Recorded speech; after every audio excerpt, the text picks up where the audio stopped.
Another week, another 7 days of those loud cicadas, their noise swirling through our neighborhoods. Well, this week, their crescendo hit a new decibel high as the air heated up. Oh, okay. And, you know, you and I were talking about how they are just so loud. And when you're trying to take your walk and, you know, play your music, they're like paid background singers. Exactly. Because they're so loud.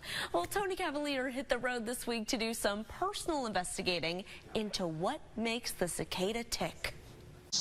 There's a concert going on out there, and it has nothing to do with a rock band.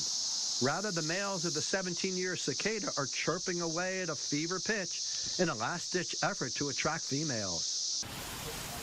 For the Stevens family of Flatwoods, a trip to Central Park in Ashland offers the perfect backdrop for some insect show and tell. Well, I don't want him to fly away. They did a lot of work to catch him. I know. Penny mouse. Let's trust him. Came on here. Oh, I don't know. Would you say they're using this as a learning experience? How are you teaching them? Oh, definitely. They're all about the wilderness and about learning the different creatures. We've kind of explained to them the point of them, and they're out here looking for the little shells and the live ones. They're kind of afraid of the ones that fly, but... Boyd County horticulturist Lori Bowling on making the cicada explosion a fun day at the park.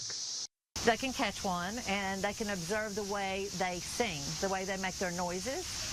And I know I have picked up several, and they will start their singing. They'll vibrate, and it feels really funny between your fingers. And they can, you know, let them crawl around. They can try fishing with them. Fish love them. The emergence of the cicada from hibernation deep down in the ground began a month ago. Now, as temperatures soar into the 80s, the cicada are hyperactive. Gloria reminds us to hold on to our earplugs. Halfway through, so now the noise is really getting ramped up.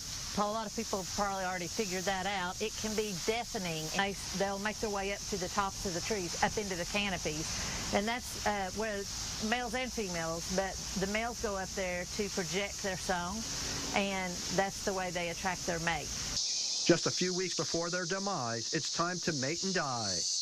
As we get warmer, they will start their singing really loud, and I think it's more of a signal to them that, you know, they need to get on the ball, get that mating done. Swirling at the top of the tree canopy to avoid predators like birds, not all cicada make it to the mating ritual. At their peak, they can put out up to 120 decibels of sound, a crescendo as loud as the blare of a car horn or a motorcycle. It's one last desperate attempt to find the love of their lives, and it's hitting its stride as the month of June unfolds. And Tony joins us now on the couch to talk about this a little more. They are so loud when you're outside. I call them, it's the etymological metamorphosis of the game of spin the bottle. When they're looking for a mate, and in order to do that, the males have got to put out a loud voice. Trying to attract the ladies with that loud screeching song of theirs, yeah. And I'm sure you could have talked to Lori all day about this. Any other interesting points you learned from her? You know, the thing was, I wanted to know, why are they always up there? And they're up there to avoid predators, like birds. I had that one piece of video with the bird that I followed with my camera that grabbed the cicada in the air and brought it down and started munching on it. Yeah. Well, they have this instinct. In order to avoid the birds, they're higher up apparently. So. Okay. Now, we've had some rain, so do you think the rain dampens their singing? I haven't noticed it as much on the rainy days. The cloudy and cooler days do suppress their singing, and the hot and sunshiny days are the ones where they're really out. I guess they're using the heat in order to accentuate their call to the wild, if you will. Okay. And so the answer to that is that definitely they are temperature sensitive. Okay. And I think one of the biggest questions that we're all wondering is, when will these guys fade? Yeah. Okay, well, they're not coming out of the ground anymore. Okay. So there's a finite amount out there. Every football field has about 1 million of them in where there are woods. So the answer to that is there should be less and less as we get past Father's Day. Okay. So any sunshiny hot day like today, opportunity for a loud sound, and then as we get closer to Father's Day and beyond, they'll be in a fading mode because there's no new ones coming out. So they have a couple weeks that they can live once they're out of the ground, and if no new ones are coming up, there's no new ones to replace the ones that are dying or have basically run their course. Okay, now we saw your video. The birds obviously like them. We've heard that the dogs like them. What about the fish? Well, I can remember 17 years ago fishing at the pond where I live, and the fish were jumping on the hook. I actually went out today to try to fish, but all I had were dead ones.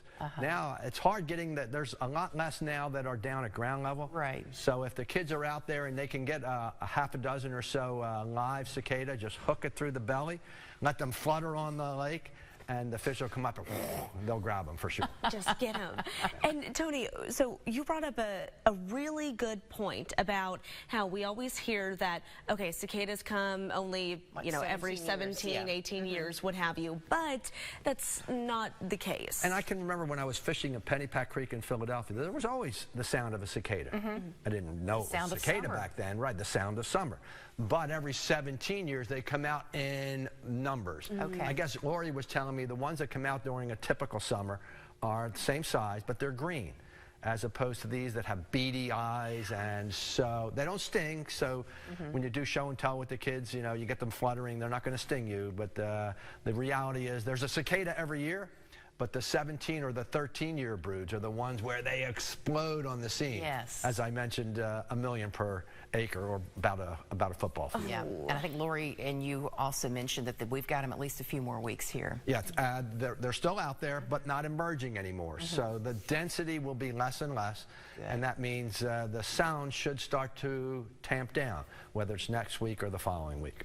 All right, Tony, it's been interesting getting all these fun facts about cicadas. Yes. I got the buzz on the story today. You really do. Tony, That's good, thank Tony. you so much for that information. Good tips. All right. Well.